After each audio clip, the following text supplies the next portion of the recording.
There finally comes a moment where you realize that it's time to share. So, here we go.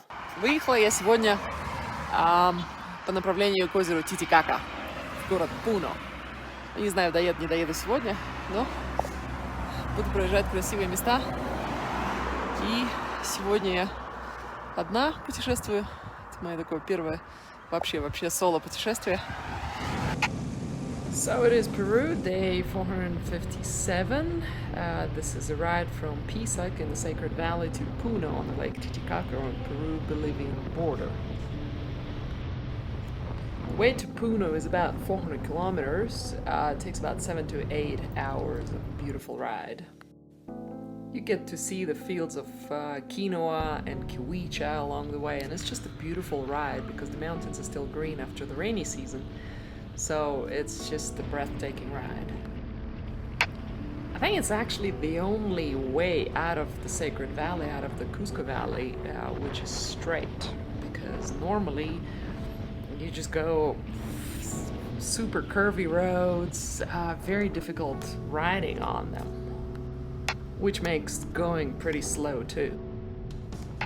All the passes going out of the valley of Cusco, out of Sacred Valley, go through passes of above 4,000 meters. It's about 13,000 feet and more. Which, of course, makes riding really special, hoping that you don't have any altitude sickness. But it's also pretty cold and quite intense, though beautiful. Which, of course, makes you forget how high in altitude you really are, because the landscape changes every 10-15 minutes and it's just mesmerizing. Once you cross the boundary between Cusco and Puno regions, the road pretty much takes on for about 200 kilometers. You go at 13,000 feet out of 4,000 meters and above. So you gotta stop and rest. Классная штука авокадо. Well, the elevation here is about 4,075 meters. Cold, 13,000 feet.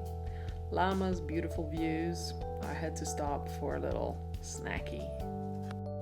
So here, that's the point where Cusco is finished and Puno is starting. And there's a beautiful place called Abra La Raya, which is a high pass of about 4,335 meters, roughly 14,000 feet. It's a beautiful place where it used to be a huge bustling market selling stuff made out of llama fur and skins, and as you can see now, unfortunately, it's completely deserted because no tourists, not many people pass. And I love that place because of the view just behind the market. I mean, it used to be very colorful and you see these beautiful mountains on the background. Hopefully that returns. The only funny part here is that no matter where you point your camera, there's always a toilet sign somewhere. So we're going over there to those mountains next. I mean, here you go from one mountain to the next mountain the whole way. You just basically go from pass to pass, and the views are beautiful. The mood is great. Traffic was low because not many people were traveling at the time, so I just dragged my drone behind me and enjoyed the views. Actually, if you really look at the landscape, it seems like, well, nice little hills. The only thing I think that actually betrays that it's a high altitude is the absence of any kind of trees. As it's just low grass and nothing more. Nothing grows. At 10,000 feet, at 3,000 meters, you still get eucalyptus, but here there's just nothing around.